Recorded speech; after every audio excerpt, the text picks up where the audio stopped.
Good afternoon, everyone, and welcome to our third WebEx Town Hall for the December 2018 release. My name is Svetlana Solovieva, and I have with me here on the right AP SME Adam Patterson, and to the left our GL SME Nancy Tedlos. As you probably already know, we went live this Monday with our December 2018 functionality, and we're just incredibly thankful to you for your support and for coming along with us on this journey as we integrate SEO and SEO into Fiscal. Our agenda for today is pretty light. We're going to address some of your concerns that we received last time by using our online survey tool. Then we'll go over some reminders, resources, address takeaway questions from the last WebEx, and then finish off with a feedback survey. And as always, if you have any questions or concerns, go ahead and use our Q&A feature to ask those, and we will pause throughout the presentation and answer those, starting with the first question that we received and then working our way down. So when we did our mentee survey last time, we received three primary items of feedback from you. That was sound issues, presentation, you wanted presentation material in advance, and then the ability to read or see questions. And so I'm going to provide some resources that can hopefully address all of these issues. Especially for the sound issues, we have included 3 different resources that you can use as you're logging in to help optimize the online experience. And I'll start by sharing a video created by our comms team on how to log in.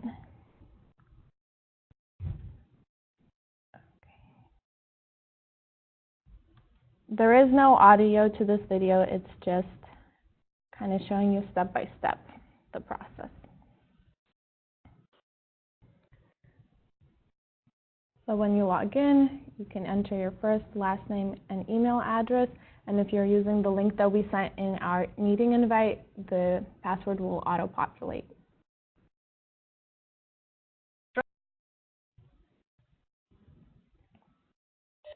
Then once you've logged in, you can select call using computer.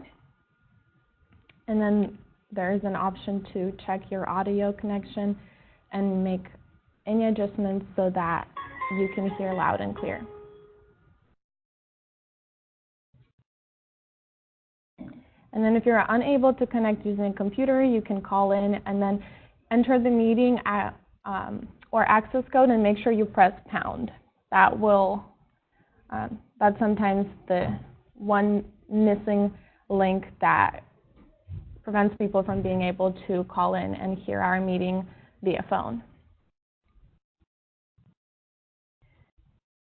There are a couple more links. I'm not going to go over them, but they are available to you in the presentation materials that we have attached to this meeting. So when you were logging in, you may have noticed that on the left side there's this highlighted in yellow event material. The password is auto-populated, and then when you click View Info, there's the option to then download the PDF file and save it to your computer, print it, and use it throughout the presentation. If you missed that part as you were logging in today, you can still go back to that meeting invite in your Outlook and click the link to log in, and you'll be able to go through this process and get the PowerPoint presentation right now as we go through it.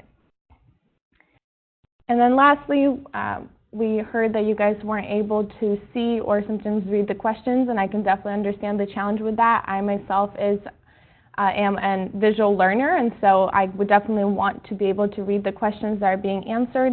And so I'm briefly going to go over how our Q&A feature works.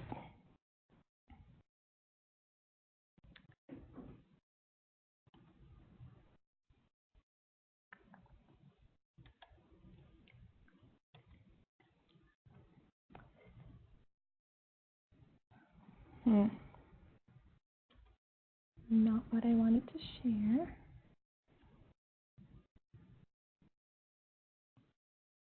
So can you see? Okay.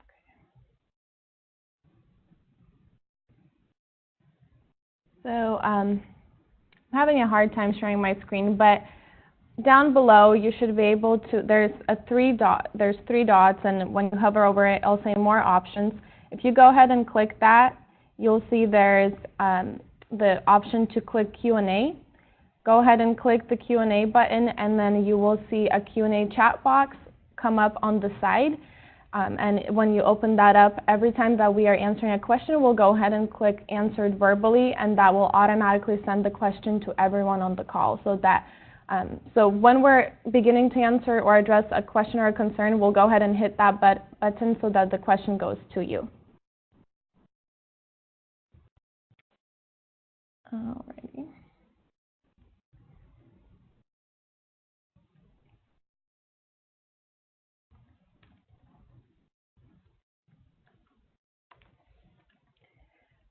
And then a couple of reminders. So we sent out Business 912B this Monday, reminding you that if you were unable to fully process and submit for approval GL journals by Friday the 30th at 5 p.m., there will be a couple of steps that you'll need to take based on whichever scenario your GL journal falls into. And if you did not have a chance to take a look at this communication yet, please reach out to a department liaison and they should have it. But there are 3 scenarios that we are anticipating. If your journals were approved but not yet posted in Fiscal, they would have already posted automatically in the next batch. Those journals are pending approval. To approve that GL journal, you would have to first certify on the new certification page and then approve. So that would be the one new step. And then the GL journal will route through old workflow and no further action is necessary from your side.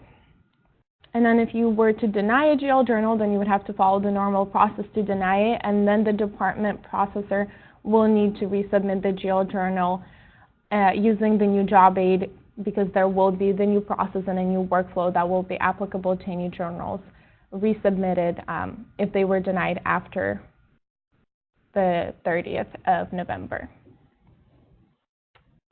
And then if there were any journals not sent for approval or in error status, again, please reference Job Aid 404, and then that gives you step-by-step instructions on how to update it and submit it for approval.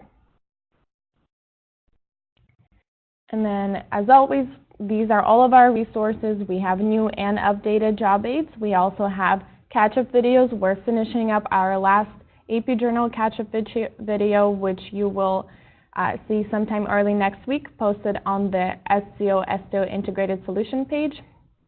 And then we are excited to announce that we will also be launching support sessions. So if you would like to come in and get more in-person help with our subject matter experts in the room on any of the new functionality that we released in the December 2018 release, you can come in anytime from December 10th to January 4th, and we will be sending out communication by the end of this week with all the details on how to sign up and just kind of what these support sessions will look like.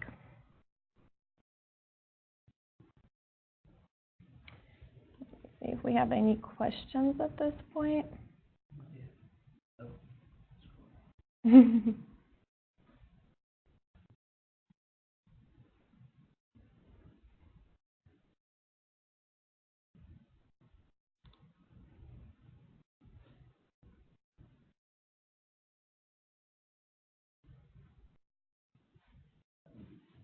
Okay, so we do have some questions. We have regular transaction requests that transfer money between the federal trust fund and other funds. Is there a process to coordinate the approval or / timing with the draw to ensure that we meet our 3-day CMIA requirements?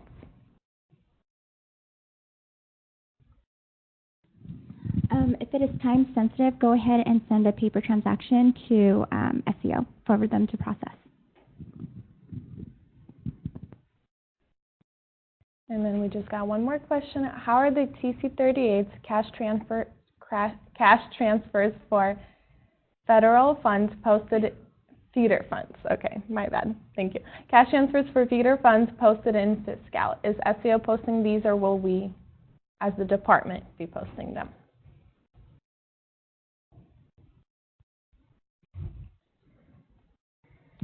I will have to take away that question and have an answer for you later.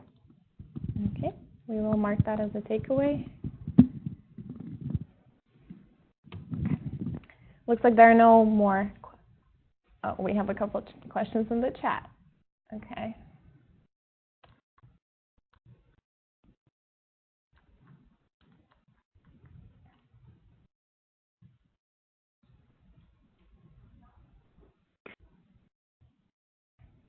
So the printout for today's town hall, again, you would have to go to the meeting invite and then click login using this computer. And then on the left-hand side of the screen, you'll see that there is an opportunity to click View Info next to the material section, and then you'll be able to get the PDF for today's session right away.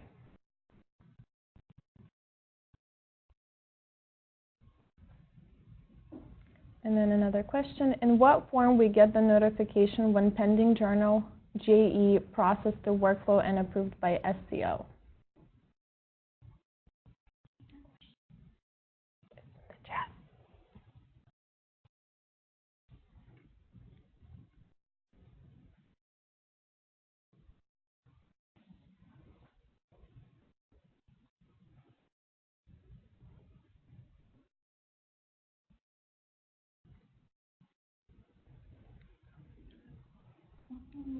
Notification when pending JE process.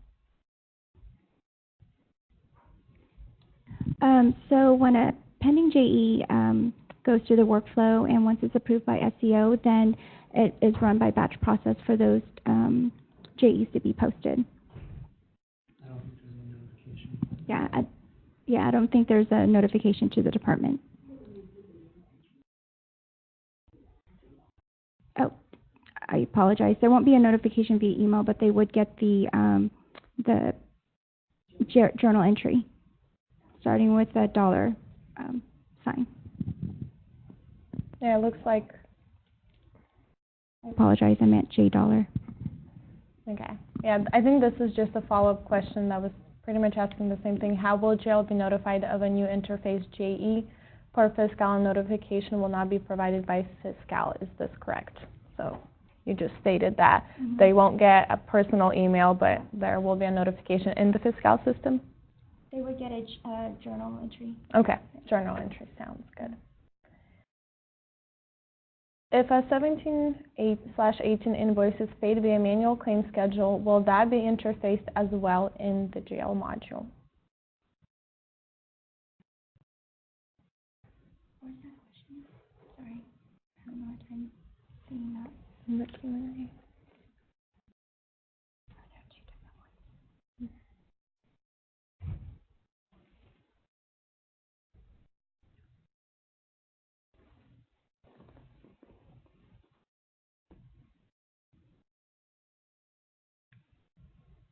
That's an AP question, isn't it?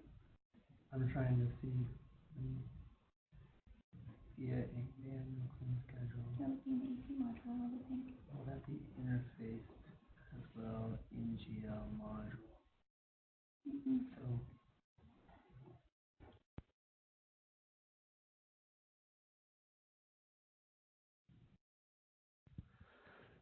So let me just, I think that I understand this. So if it's a 17/18 invoice and it's paying as of after December 3rd, then that claim schedule transaction would be recorded in AP, which would then flow to GL. It's not interfaced directly into the GL module. It goes through AP. If it's a claim schedule that actually issued a warrant prior to December 3rd, then it would be a recording that basically it's a catch-up transaction.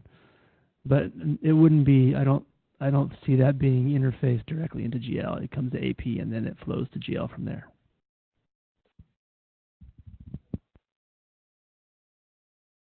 Thank you, Adam. And then another AP question for you. Can you create one journal voucher to correct accounting entries for multiple interface transactions in the AP module? So one-to-many. Is your still turned on or not?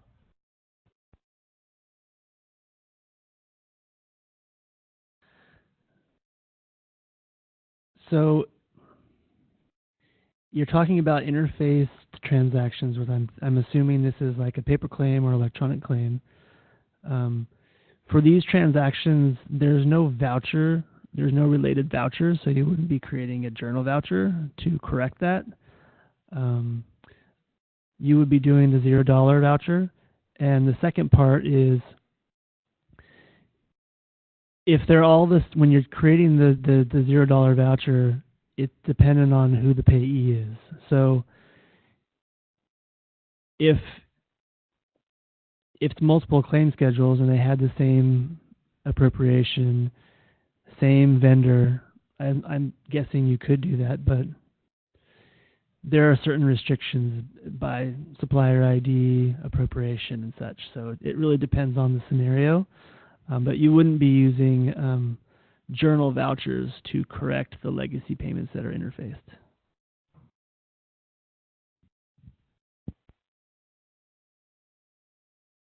Thank you. And then another question, how do we query manual claims that interface from SCO to AP module in Fiscal?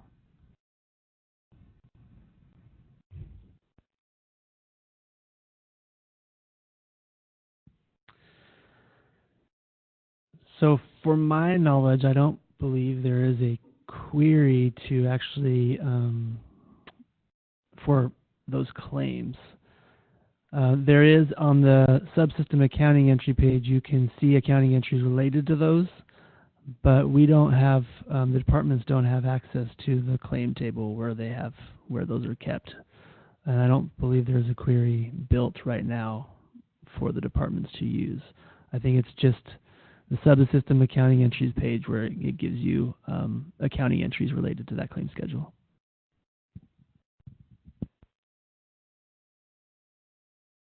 Thank you. And then the question, can we use job aid Fiscal 408, that's the zero voucher job aid, to adjust the voucher for fund or account?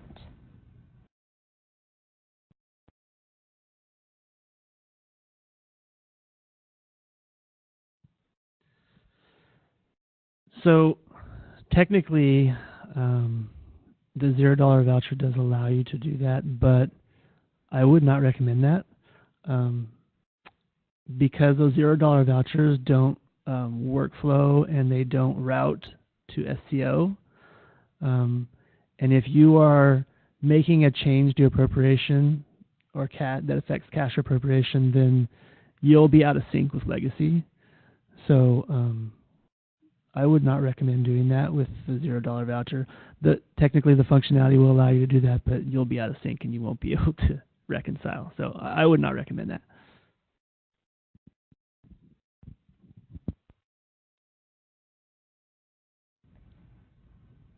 And then a question, how will manual claim schedules be posted in Fiscal?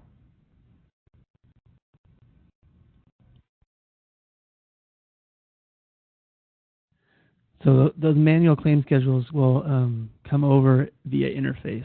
So they go into AP with their own transaction records. They have their own table for that. So it comes legacy issues out those warrants, and it comes over and records via interface.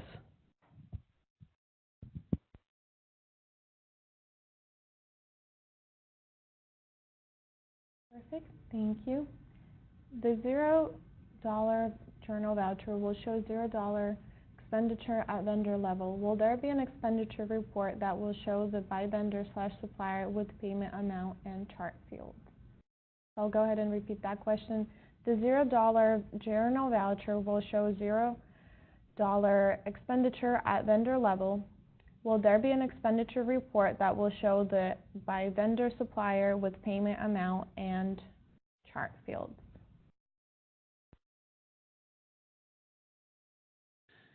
So it's my understanding that they were going to build a query that was going to be able to query the $0 vouchers and basically adjust it by what would have had expended if you didn't do the reversing entries. So right now it's not a report with its own RICEF and a page to generate. It's just a query that would have to be that we use. And I haven't seen it, so I don't know if it's fully built yet, but that was the discussion. So we'll have to take that away to see where that is in the process. Mm-hmm.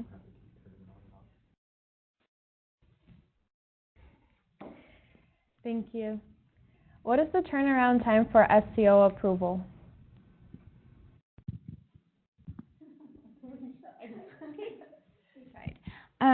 So it depends on the complexity of the JEs, but SEO will approve the journals in a reasonable time frame.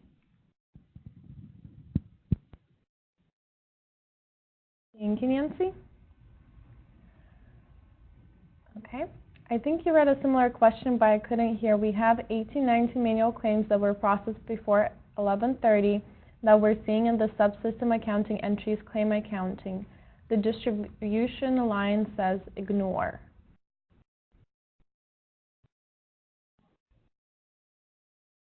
So I'll go ahead and read the question again for the audience. I think you read a similar question. So they have 1819 manual claims that were processed before November 30th that they're seeing in the subsystem accounting entries claim accounting page, I'm assuming. The distribution line says ignore.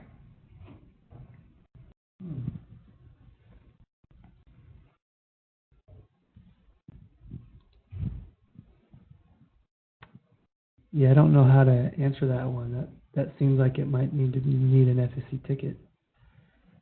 Okay. Because if it was something that was recorded prior to 11:30, it's not generating any other downstream accounting entries. I think that's probably something that somebody will have to look into specific to those transactions that I can't really do right now. Okay, so please go ahead and submit an FSC ticket, and then they will route your issue accordingly. We have a follow-up question. Can you post one $0 voucher for a claim schedule with multiple suppliers? I don't see that would work because the $0 voucher has one supplier ID. So I think that you would need to create a $0 voucher for each supplier. Okay. And then another, sounds like a follow-up question. Can you go into more detail on how to find the claims that were interfaced from SCO? So if it was issued prior to December 3rd, we brought that information over as part of conversion, but we didn't create any accounting entries for those. We would only be creating new accounting entries for ones that are brought over as of December 3rd. So if it has a December 3rd issue date, I believe those ones would all be creating accounting entries, but prior to that, that should just be a catch-up transaction. Just a catch-up transaction. Does this mean the expenditure is not double recorded since we already recorded a catch-up entry? Yeah, again, it depends on. I mean, if you already did a catch-up with the issue date prior to December 3rd, it shouldn't be an issue. Yeah, and I'm going to take the opportunity at this moment to ask, please, when you're sending in questions, refer what this or that you are referring to, because a lot of the time, by the time we get to your question, we may not know what the question is a follow-up to, so just please be as thorough and detailed in your questions as possible so that we can eliminate any interpretive gaps. All right. Moving on, is there a way to find the warrant number for a claim schedule in Fiscal AP? So one way you can go about doing that is on the subsystem accounting entry page. When you pull it up, there's now a CLM claim schedule option for subsystem accounting. You put your BU, you put the claim schedule. It actually shows you the warrant numbers on that page, what was issued for that claim schedule. So that's one way of doing it. Thank you, Adam. Follow-up question, can you post a $0 voucher for a claim schedule for multiple suppliers? I believe we answered that one already. What information will be included in the interface? Will invoice ID, supplier ID, federal fund project activity, and so on be included? Or is there any other information? So on the interface for these, what's being interfaced is the appropriation string from legacy. So there is a crosswalk. When possible, we crosswalk to the appropriate Fiscal value, but there's no invoice ID, supplier ID, that type of stuff isn't in legacy, so it's not possible to interface that back over. Okay. So only the stuff that is in legacy, that's what we're able to interface into Fiscal. So whatever level of detail is in legacy will be in Fiscal as well. I have to try to generate a check from Fiscal, but it said no work. Who can I refer to asking for help? Is it or? Oh, this is an or fund check. Yeah, so this is an FSC question. So please submit a ticket to the Fiscal Service Center and they'll be able to assist you. If a $0 journal voucher should not be used to correct account codes, appropriations, and so on, how should departments correct legacy transactions that are interfaced? So if you are affecting cash or appropriation, I believe that's a GL journal. Yeah. For legacy claims or for vouchers? So it's saying... So $0 vouchers are meant for legacy transactions. If it's a legacy transaction, a journal voucher won't work because it doesn't have the correct supplier ID and it doesn't have a related voucher. And now journal vouchers require a related voucher.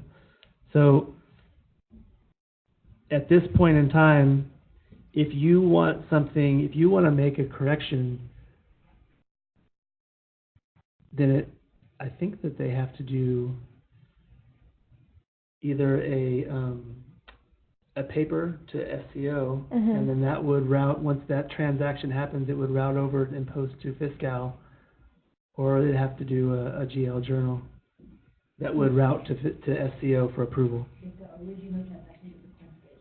If it's a claim schedule, yeah. If the original transaction is a voucher, you do a journal voucher. But if it's a legacy payment, it's a claim schedule, like a paper claim or electronic claim. Then you would do a GL journal or submit the paper too. Okay. GL journal would route automatically, so I would go that route. But the other way would still work. Yeah, and we do have a job aid out there that details all of that and goes step by step for how to complete a GL journal and then how it will route to SAO for approval. Do the distribution lines and tags have to match the PO on the $0 voucher?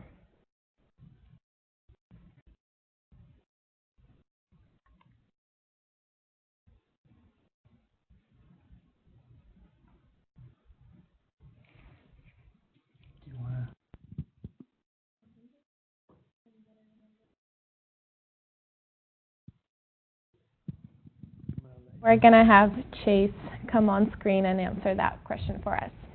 When you copy the PO to the voucher, so pretty much department need to manually enter the sales tax on the sales tax field on the top right corner. So this is where when the voucher is going to be included sales tax. So in other words, you don't need to manually enter the sales tax information on the distribution line. Thank you, Chase. And we do have a video, a demo video from last time on entering that on the SAO Integrated Solution page. So I didn't share it this time around, but we do have our page. So if you go Library, Resources, and then the SAO Integrated Solution page, you'll see all of our December 2018 resources here. We're constantly updating them with anything that we think might be relevant, and there is already a video on how to create your $0 voucher demo, and it talks about the sales tax in there and where to put all those lines. Okay. We're going to go back to our questions.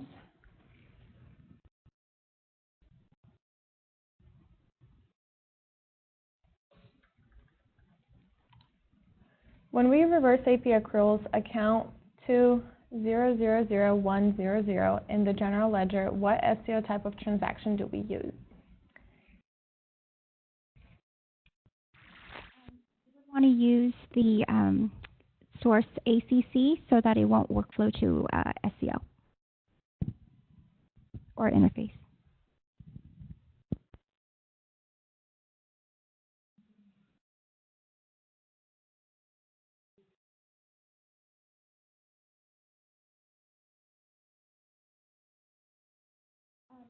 Additionally, when you enter ACC, you don't need to put in a transaction type, and this should be in the job aid 404.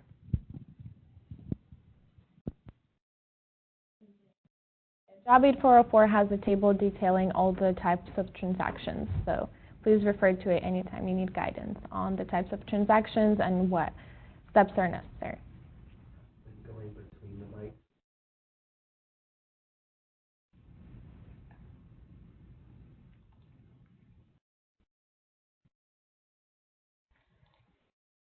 We're processing ONL vouchers, but several seem to be getting lost when sent through workflow to SCO.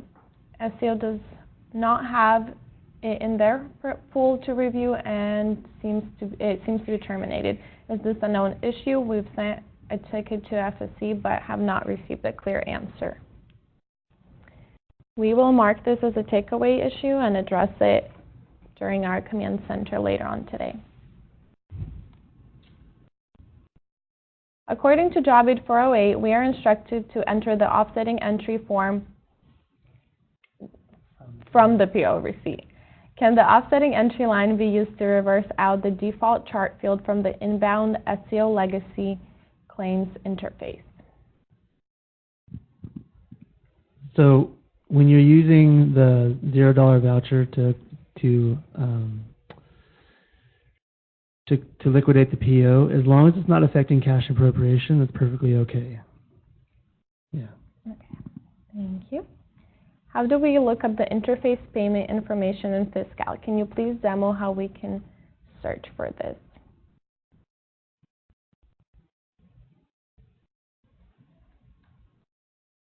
I don't know if we're in a position to demo right now. We can create a demo.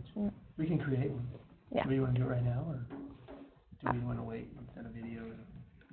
I'll have Adam log into our environment, and he can demo that for you. In the meantime, we'll continue answering questions.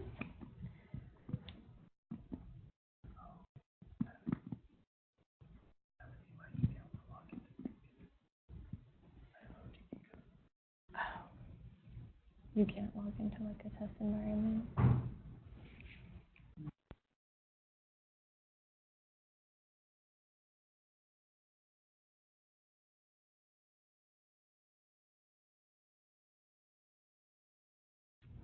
Okay. So we will continue. While Adam is setting up that demo in one of our test environments, we have a GL question for Nancy. So, for non-PO related reclassifications, can we use a journal voucher to reclassify the payment using the secondary AD instead of the GL journal? That is still more of an AP question. Okay.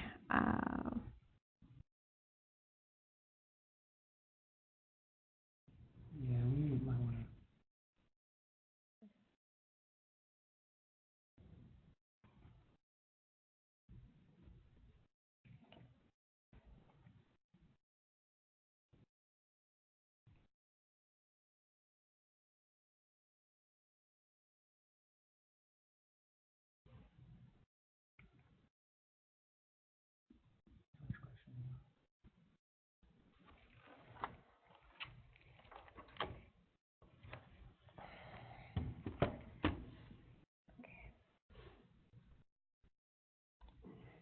We love our technology, but sometimes it is a bit challenging to manage all of it, so we will take your request into consideration and do our best to do a demo in our either in a WebEx town hall next week or by releasing a video and posting it on our SEO Integrated Solutions page. So sorry about that, and thank you for your understanding.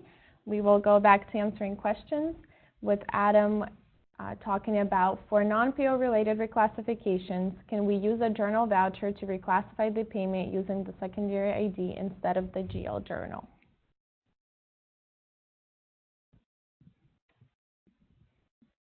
So I'm trying to figure out why you would do that. So because you still need for a journal voucher, you still need a related, don't you still need a related voucher? And you would need to know the supplier ID, and these different ones, it's just a generic supplier ID. So I don't know, I can't see why you would ever use a journal voucher for the legacy payments. It seems like it wouldn't work to me.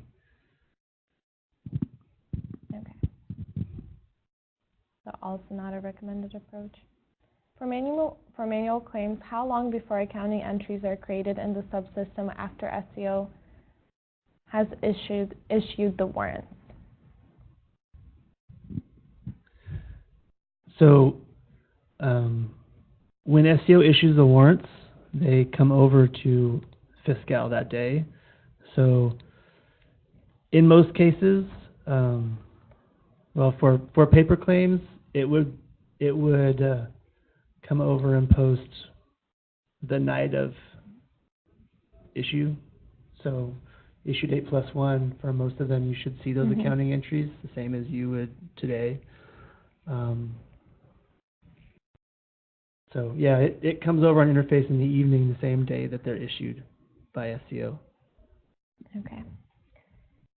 Does SEO approve GL transaction request CA50 for journal for appropriation funding change with department chart fields?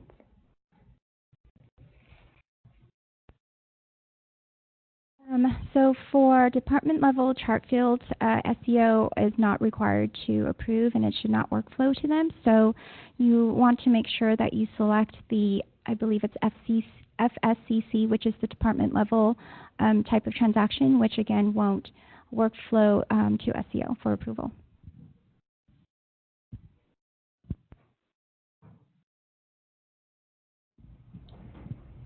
How do we see the payment details from the inbound SEO legacy claims interface in AP module if there is not a voucher type? When payment details in AP module flow to GL module, how do we identify those transactions in the GL module? So we would see these accounting entries on the subsystem accounting page. You can't go to the voucher page because there's not a voucher, but on the subsystem accounting page, there is an option for type, the CLM. It'll say claim schedule, I believe it says. So you would actually input your BU and the claim schedule number, and it would have accounting entry lines the same as you would see for a voucher. So it would show the journal ID of what was posted in GL on that page associated with that claim schedule. Okay.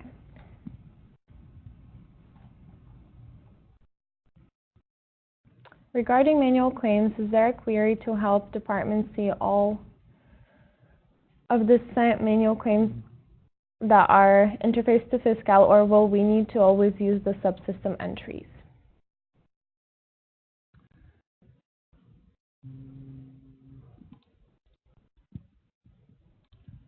So there is not a query at this time because the table that these are housed in is SEO only. So if the department were trying to query, they don't have access to the table in which these records are housed in. So at this point in time, the only access point that the department has is the subsystem accounting entry page. Okay. Thank you. With SEO going live, how will this affect our current electronic payment to SEO? Are there any changes or impacts with the current electronic payment request to SCO for local assistant payments? So the legacy portion of these claims, like the paper claim schedules and electronic claims, there's no change to that part of it. You would still submit the same standard 218, same appropriation, everything on that face sheet. So your process for that does not change. It's after it's generated, then that information is just recorded in Fiscal. So yeah, that upfront part for electronic claims, there is absolutely no change. Thank you, Adam.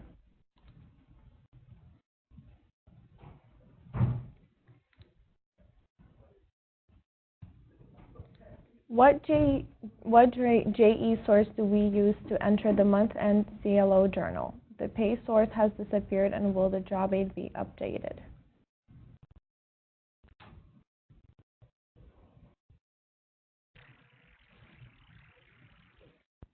The JE source that you would use in place of pay source would be the CTUP, which is the catch-up, and the job aid won't be is not needed to be updated because it falls into that category of catch-up transaction and or SEO initiated transactions.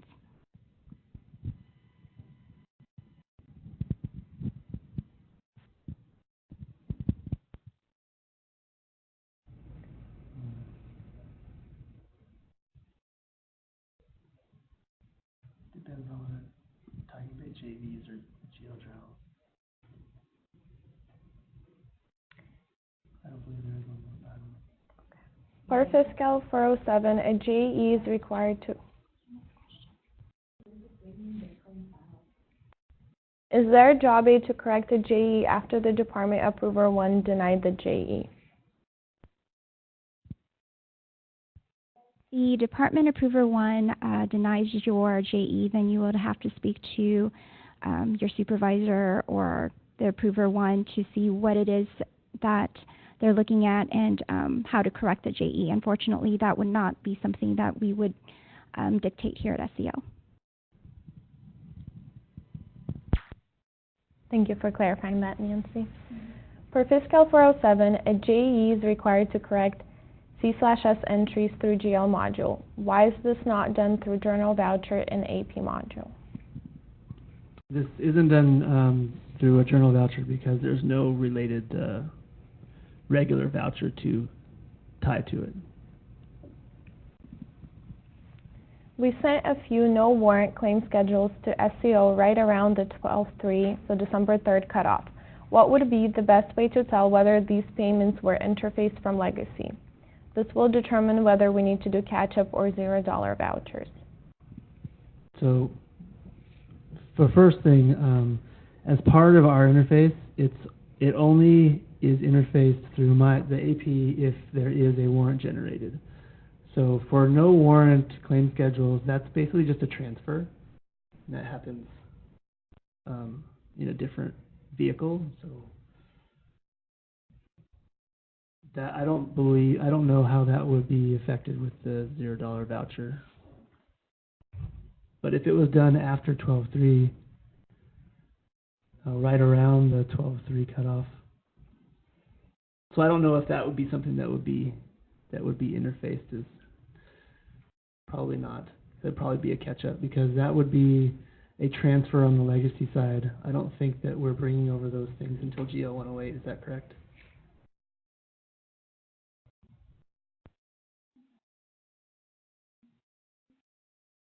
So if it was a transfer on the legacy side, that doesn't interface yet. That's GL 108, and that comes in a later release.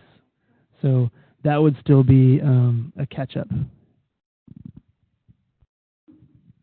Okay, so short answer, catch-up voucher, and then Adam provided the reason for that, and we confirmed with our GL-SME as well.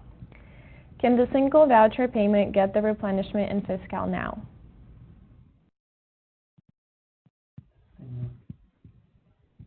I don't believe that has gone into effect yet. I know that people have been looking at that, but that's not something that's live yet.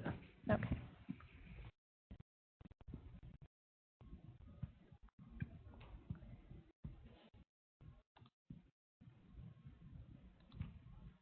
What happens if we want to workflow, if we wanted to workflow to SEO with department chart field? So not really sure what the it is, but go ahead. We're not sure as to why you would want to workflow a departmental chart field over to SEO. Would you be able to elaborate a little bit on that? Because typically the only things that would workflow would be the statewide chart fields and not department chart fields.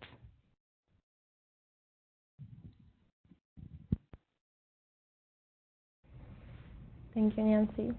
Does the department still post the payroll entries normally with the source pay?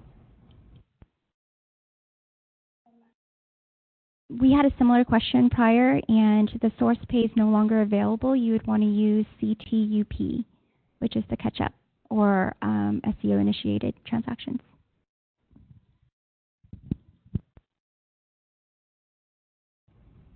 Thank you. If the interface doesn't include supplier ID and invoice ID, how can we prevent issuing duplicate payments to the same supplier? So really the only way to do that would be business process, but then one other way of doing that is, so if you have an invoice and you want to pay that vendor and you create the manual payment outside, you would do the $0 voucher, and that would basically liquidate that PO. There really isn't any systematic way of, like, if you create that manual claim and then instead of doing the $0 voucher, you create a regular voucher and then you pay that and copy the PO and create another payment. There's really no systematic way of you doing that, but that would mean that you have now overexpended. I mean, you've paid that vendor twice, which really right now in Legacy, or before in Legacy, there really wasn't anything to stop you from paying the same invoice twice on two separate claim schedules. Mm-hmm. It's really a business process to be able to account for what you paid.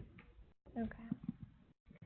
A manual claim was forwarded to SEO on 11/30/2018, November 30th.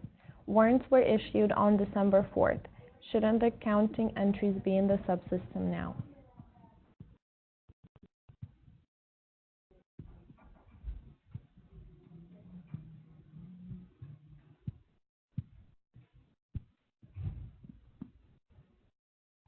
So in theory, yes.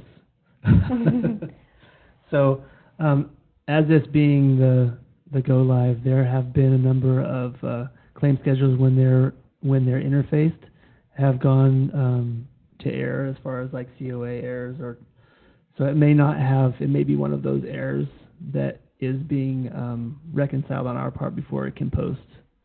That's the only thing I can think of.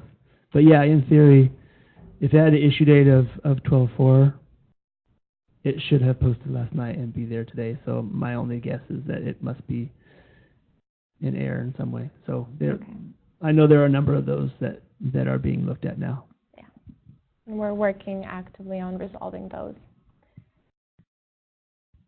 Regarding the manual claim and subsystem entries, is it possible to make the search box to just select BU rather than BU and claim schedule number?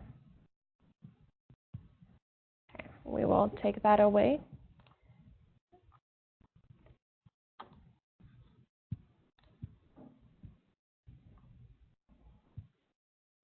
How would we identify the payment transactions that fail the budget check?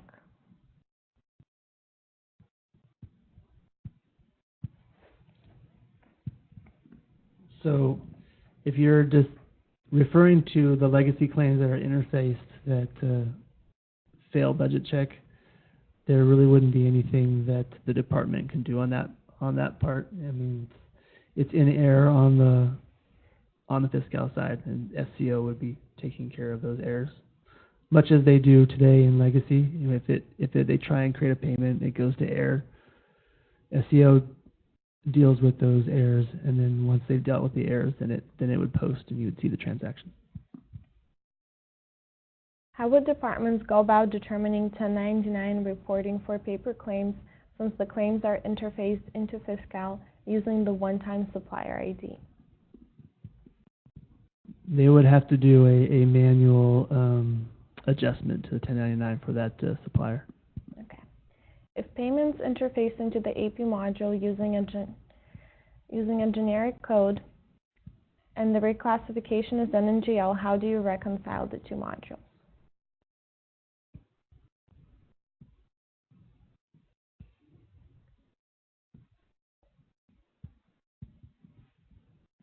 Yeah, I'm not entirely sure what reconciliation you're referring to, because ultimately the ledger is that you should be reconciling as GL. So if GL is correct, but I don't know exactly what reconciliation you're referring to, so sorry. We might have to go back to that and get back to you on that one.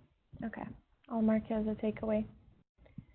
Just to clarify, with regards to the question about posting CLO previously with the pay source type, why wouldn't we use PYCR payroll correction for use when processing payroll corrections? If this is not when we would use the source, when is PYCR source used?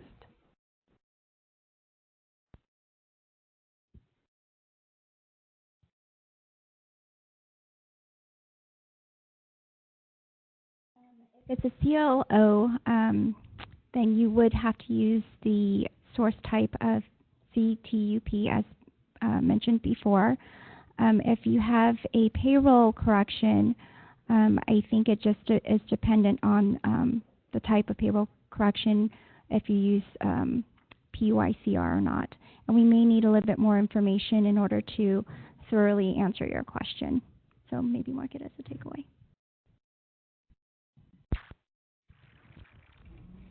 And then this sounds like it might be a follow-up.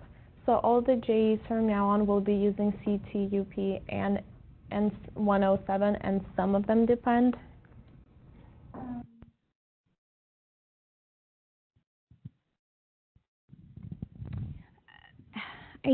So if it's different than an SEO CLO posting, then they would have to create a GL journal and select the type as payroll correction.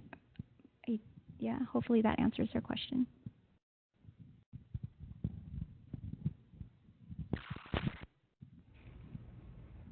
Thank you, Nancy.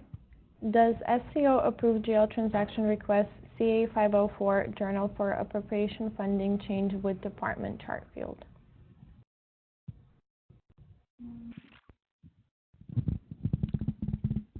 If we're talking about department level chart field changes.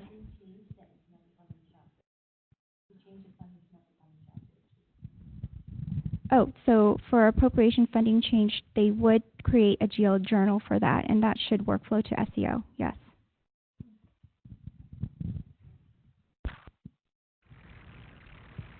We are currently processing special handling claims outside of Fiscal. They are then recorded as catch-up. When will special handling be integrated? So for special handling,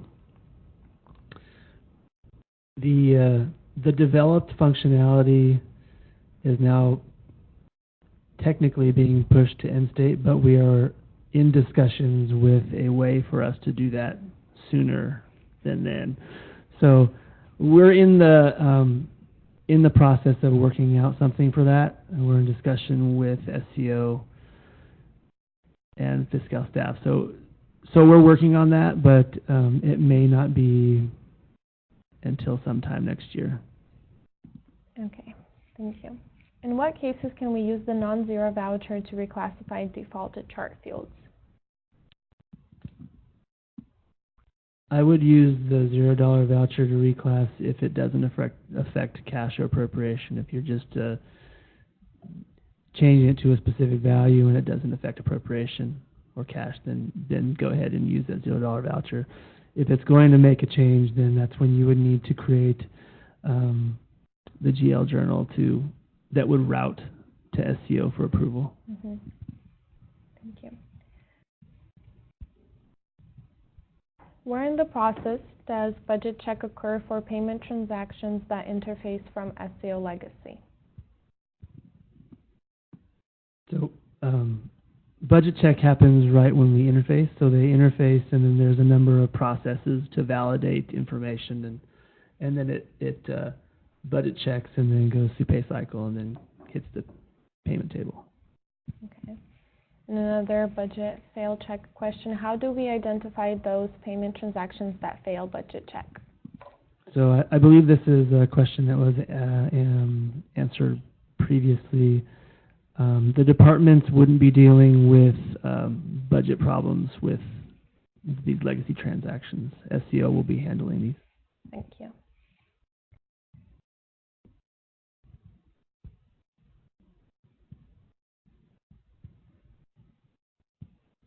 So we have a request to repeat the answer to how would departments go about determining 1099 reporting for paper claims since the claims are interfaced into Fiscal using the one-time supplier ID. So maybe I read the question wrong the last time, and now I'm seeing it determining 1099 reporting. Maybe I'm translating it wrong in my head, but to me that seems to me that you want to record those so that's up to date, those payments, and get them recorded so that your 1099 reporting is correct. If that's the case, then you would go in and do a manual adjustment for, like, say you can do that. You wouldn't have to do that for each individual one. Say you had a month worth of claim schedules and you knew that you made these number of payments through legacy to the supplier and they have 1099 reporting, then you could go in and do like just like the gross of all of them, just say all of these together and we're going to consolidate all together and do one adjustment. But it would have to be a manual adjustment because they don't have that supplier ID. Okay. AP question. A vendor/staff forgot to cash out his/her warrant or check, and the warrant was issued 1 year ago. In this case, can we just simply create a brand new voucher for the same vendor, or do we need to do something more in the Fiscal system? So now that SCO is in the system and they're using Fiscal for their warrant reconciliation, if you issue a warrant, you have to wait for that to cancel because that payment's out there. So if it's out, you would follow the same like in legacy. If you issued a payment and it's not 1 year and the supplier is saying they didn't get it, you can do the standard 435 for a stop payment and reissue. If it's after that year, you should get notification that it canceled, and then once it cancels, then you could reissue that payment. Thank you. A salary advance warrant was issued 1 year ago and staff forgot to cash out. We just went over that one.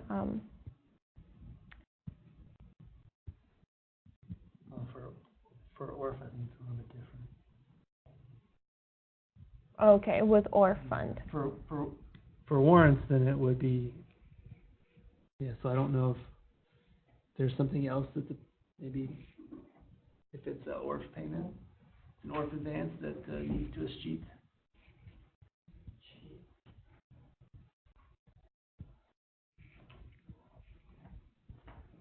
So basically the question is, they did a salary advance that was issued 1 year ago.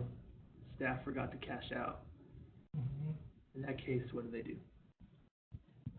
So first of all, they need to submit the STD 432 form to STO to stop the payment. And then right after STO approve that, then department can submit a request to FSC, and the FSC is going to issue the check. And then after that, then department can issue another off check out of the S-sheet account. So it doesn't need to walk through SEO process. Thank you, Chase. And another question, just to confirm, we have not keyed in the CLOs for FM03. Will the input all require source code CTUP now?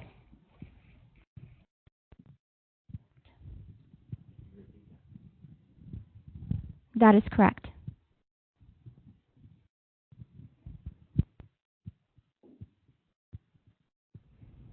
Thank you. So Nancy confirmed that yes, that is correct. You will require the source code CTUP. Okay, looks like we don't have any other questions at this moment. I'll go ahead and move forward with our presentation. We wanted to receive your feedback on the resources that we have been providing, namely the job aids and the catch-up videos. So if you could right now take a moment, either in your web browser or on your phone, to log into menti.com and use the code to let us know if you have had the chance to look or review any of these resources. And the code is 852197. That's 852197.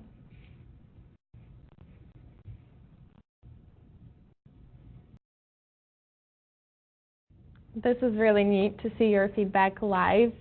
We're all very excited in the room that this tool works. And thank you for your honesty and your feedback. We would highly encourage you to go and on SCOS2 Integrated Solution page that is found on the Fiscal website and check out the resources. Our functional teams and subject matter experts put in a lot of time putting those together. They're very thorough and there's a lot of helpful information there. So please go and take a look at those job aids. They're categorized by topics and GL modules, and so there's just a vast amount of information there that would be helpful in your day-to-day processes and as you navigate the new functionality that we just released this week. And then, as I've mentioned, we will be having support sessions in addition to the job aids and the resource we have already provided.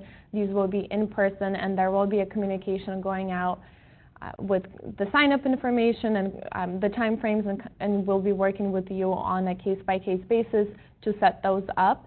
And so with that in mind, I'd like to move on to our next question,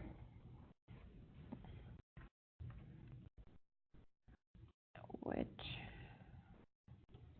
is, and again, it's the same code and also menti.com. If you're on there, you should see the question pop up, but please share which one of these topics you would like additional support for. I know. Can see the bars all play around. It looks like SEO approval of GA journals and AP vouchers is winning.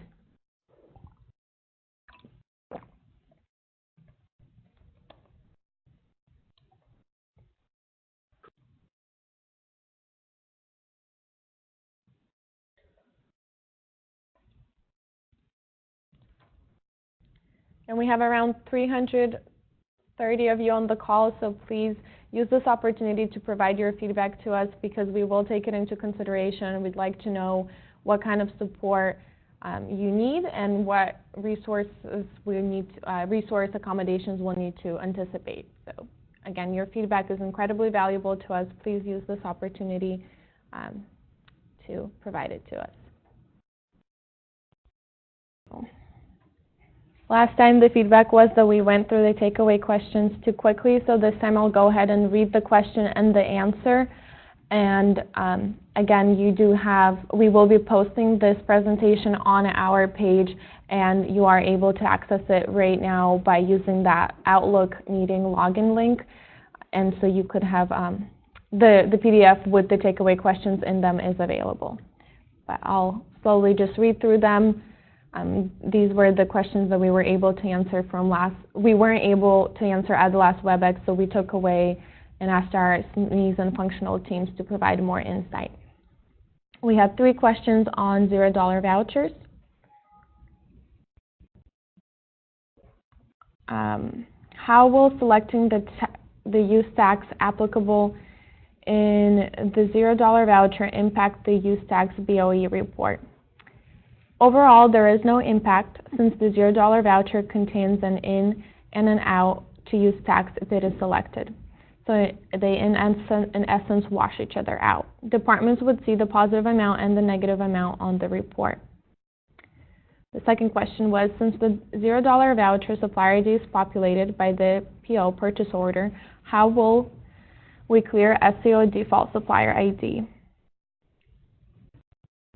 There is no SCO. So there's no SCO default supplier ID. And SCO will not be creating vouchers when they interface the claim information into Fiscal.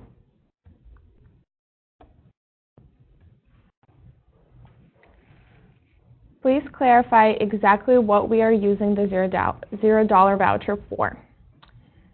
You mentioned transaction/claims after December 3rd, but the job aid does not specify this. So the intent of the $0 voucher is to allow departments to incrementally liquidate purchase orders that are associated with payments made outside of Fiscal.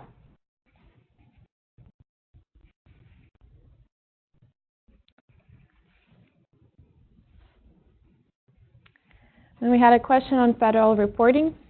For agencies that have to do federal reporting and so on, SCO interfacing with default is a serious problem for us. And this user felt like none of the questions or answers that were provided addressed the major concerns.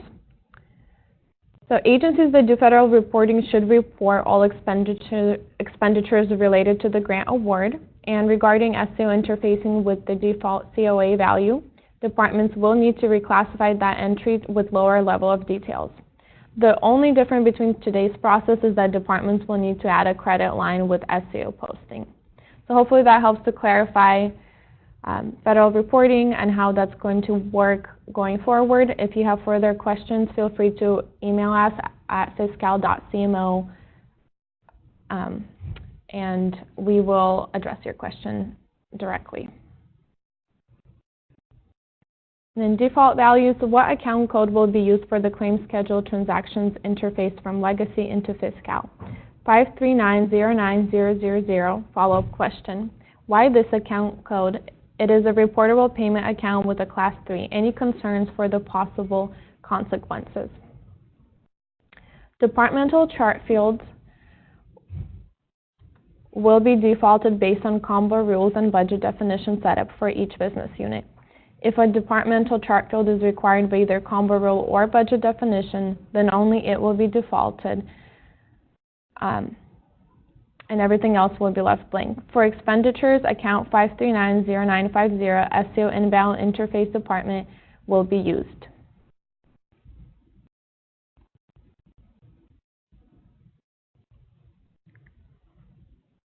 And then this is the feedback we got from our AR SME. The cash receipts transaction requests are currently posted under the AR module. Post go live, will we continue posting our transaction requests in the AR module, and will this properly route to SCO for approval? Generally speaking, all the cash receipt payments should be recorded in Fiscal, and as part of our Milestone 2 release, which went live in October, most payments are already posted in Fiscal, and now equal remittance and may need to be certified, and then they may need to be approved by SCO. There are exceptions to this which are listed in Fiscal 391, our job aid of SCO approval of AR deposits and remittances. If departments are not sure how to post receipts, they should contact their DOF analyst. If departments do know how to post but are unsure of how to use Fiscal, please visit the Fiscal website or contact the Service Center for additional information. And at this point, we will go back to answering questions.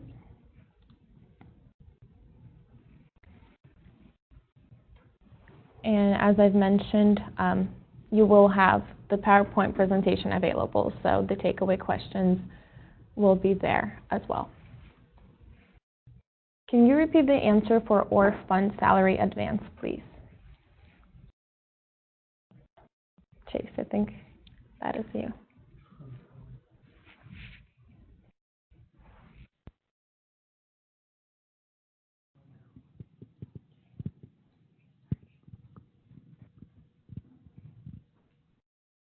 So let me expand it a little bit more.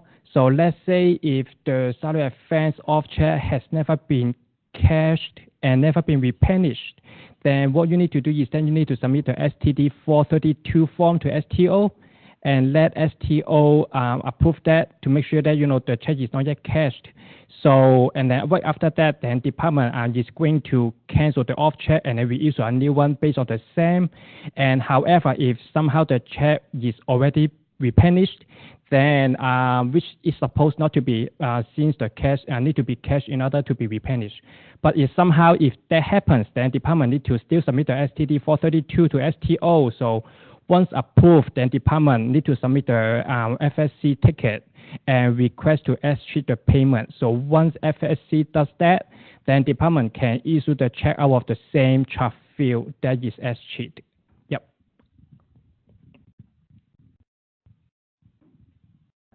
Thank you, Chase. I am processing an ORF check from a regular voucher. However, this is for a fund for fiscal year of 2017 and 2018. It went through the budget check, the status is approved, and the post status is posted. However, when I try to generate a check, it says that it is not working. So this again would be an FSC ticket kind of question. Please submit it to the Fiscal Service Center and they will be able to assist you.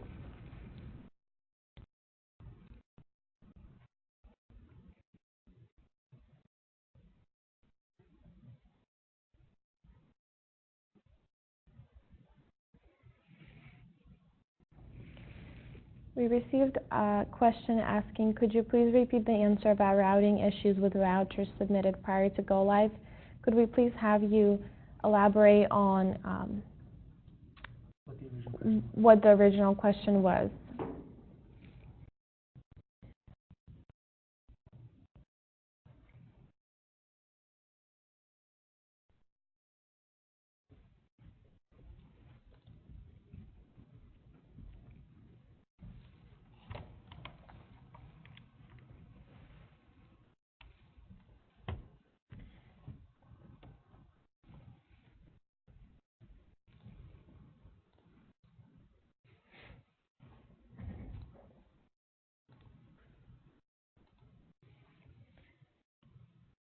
So,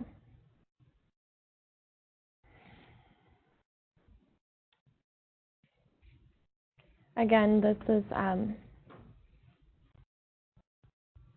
our Menti code, and I see you guys are coming in with your responses, so thank you for that. And then we will continue answering questions. So the Menti code is, the survey tool is menti.com, and the code is 852197. I'll leave this on the screen, and you can feel free to go online and provide us with your feedback at any point. In the meantime, we'll go ahead and continue answering questions.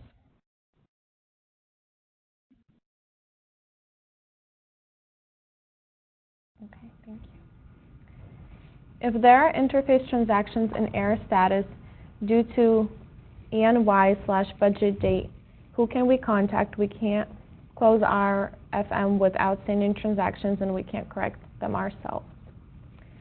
So I believe that would be an FSC ticket.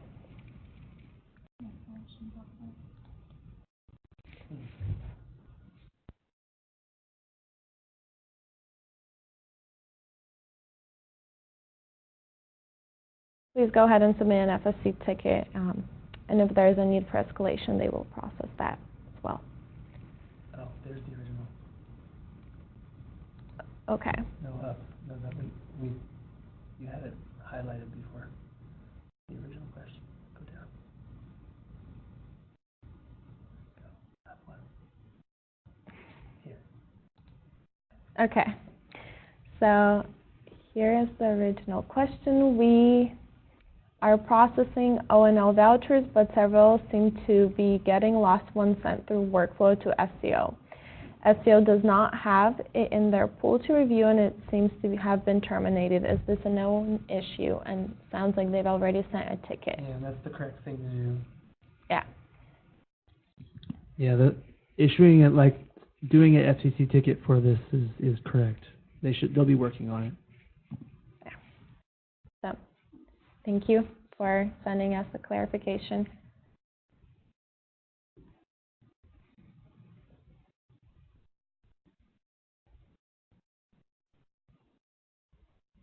The current Fiscal 1099 report contains supplier IDs. How do departments manually record a one-time supplier without a supplier ID?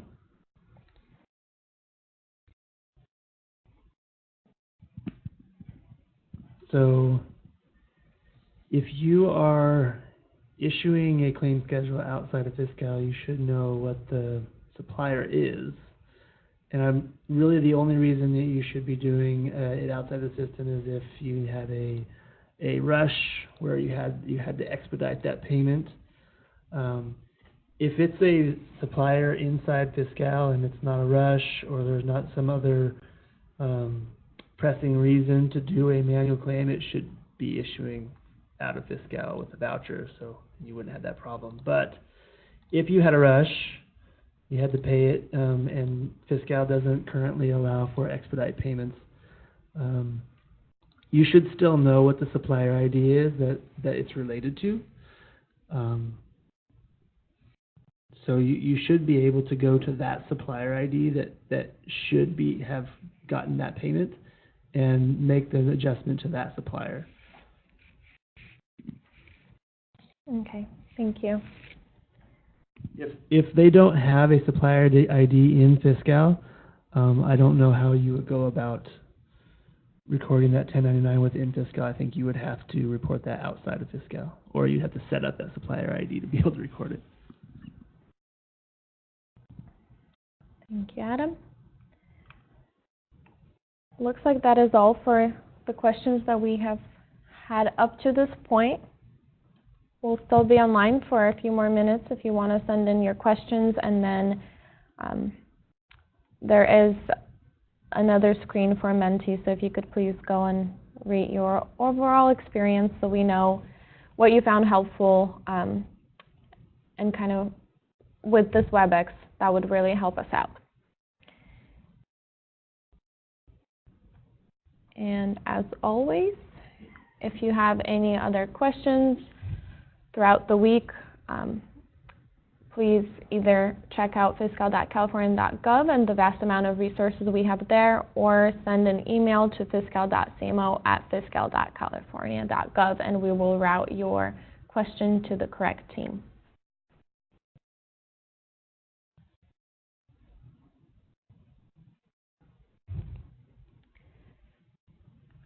We have another question. We currently process a no warrant manual claim schedule to another state agency. With the new functionality of Milestone 3, is there a way this can now be completed in Fiscal?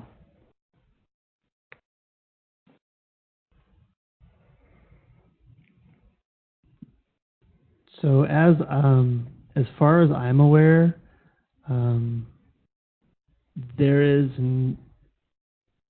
I don't see how this is performed within Fiscal. It seems like it's still just through legacy, and then you record it. As of a later release, Milestone 3 Release 4, there will be an interface that would bring those transactions over into Fiscal, but as far as I know, there's nothing specific to a no warrant that's initiated in Fiscal. Right. Unless GL has other knowledge. Yeah, so right now that no warrant happens through legacy, and later it will be interfaced. But as of right now, it would need to be a catch-up transaction. Thank you, Adam.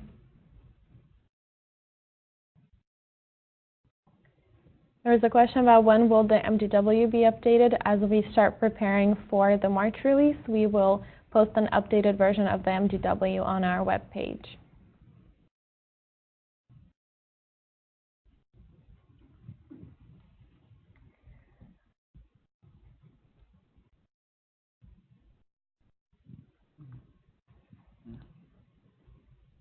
If we have a legacy JE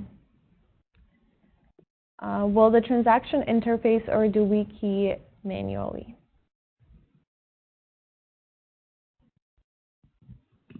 So I believe that's a later release. Right now, I think they have to record that manually. Is that correct? If they're doing a legacy transaction that's a CR, that doesn't interface until, yeah. So if it's posted in SEO legacy and it has not been posted in Fiscal, then you would have to post that in Fiscal and use the appropriate SEO type of transaction, which would be CTUP, the catch-up SEO initiated transaction.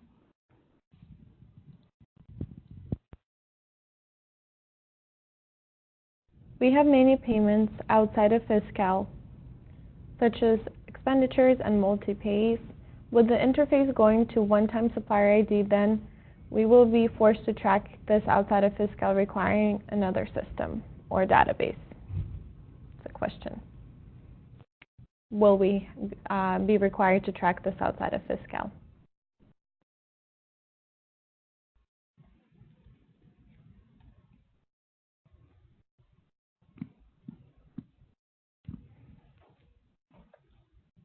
So yeah, I suppose like right now, well, I guess there's some agencies that went through CalSTARS, right, and I wouldn't be doing it anymore. But yeah, so if you're issuing payments outside of Fiscal, then they have to be tracked in some way. So when you do the reclass, that in a way shows some kind of tracking within Fiscal, but yeah, I suppose that you would, if you're issuing payments outside of Fiscal, then you would need to have some way of tracking what you've issued and knowing which ones that you've created the $0 voucher and reclassed, and being able to track all that stuff so that you know you've reclassed everything that you need to. Okay. Looks like that was our last question. We will wrap up a couple of minutes early today. A huge thank you once again to all of you guys for joining us online, and a huge thank you to Nancy and Adam for providing their time and knowledge, and we hope you have a good rest of your day. Thanks, everyone.